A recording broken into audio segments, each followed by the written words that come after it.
Subscribe करें और दबाएं बेल आइकन ताकि कोई खबर रह न जाए।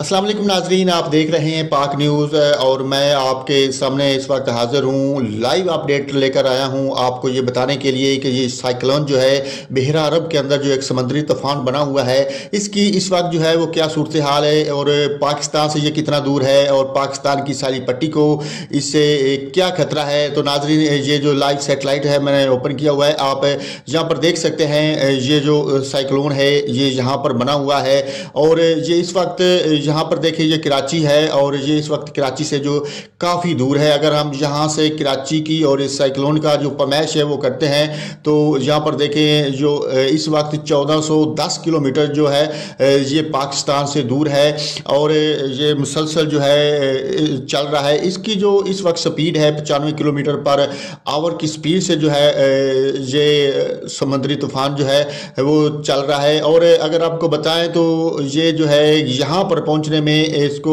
4 से 5 दिन लगेंगे। ये संडे आ रहा है, मतलब कि 11 जून है। 11 जून को ये यहाँ तक पहुंचेगा और उम्मीद है कि यहाँ पर पहुंचने के बाद ये समुद्री तूफान जो है वो ख़त्म हो जाएगा और पाकिस्तान से ये नहीं टकरा पाएगा। तो यहाँ पर 11 जून को पाकिस्तान से और इसका समुद्री तूफान का कितना फासला होगा, अगर हम यहाँ से पैमाइश करें तो ये 11 जून को जब ये ख़त्म होगा तो पाकिस्तान का और समुद्री तूफान का 699 किलोमीटर का फासला होगा।